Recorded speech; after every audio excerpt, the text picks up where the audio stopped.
Le président Denis Sassou Nguesso, dans le dernier séjour dans la capitale russe, remonte au mois de juin 2024, revient cette année à Moscou pour raviver la flamme de la coopération bilatérale allumée le 16 mars 1964. Sous-tendue par des relations de coopération établies dans les domaines variés tels que ceux de la formation, des milliers de hauts cadres civils et militaires, ainsi que dans les secteurs de l'agriculture, de l'économie, du tourisme, de la santé, de la défense et de la sécurité.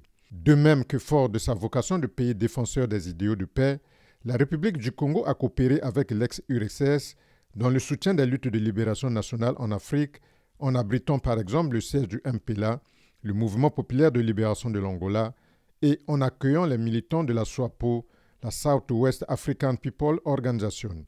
Avec la Russie, nous avons ouvert la coopération dans le secteur du pétrole.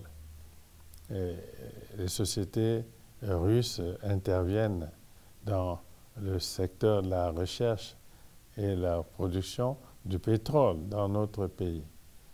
Nous avons, avec la Russie, un grand projet de construction de l'oléoduc Pointe-Noire-Brazzaville. C'était un énorme projet que nous avons avec la Fédération de Russie et notre coopération dans le cadre de la formation des cadres dans le secteur de la force publique, la formation des cadres.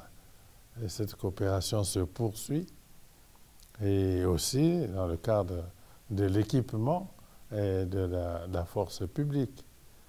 Et en projection, nous avons toujours la volonté de poursuivre la coopération dans le secteur de l'agriculture, la formation aussi des cadres civils en Fédération de Russie. Donc, c'est dans le prolongement de la coopération avec l'Union soviétique que nous croyons que les relations entre la Fédération de Russie et le Congo sont en train de prendre véritablement leur envol.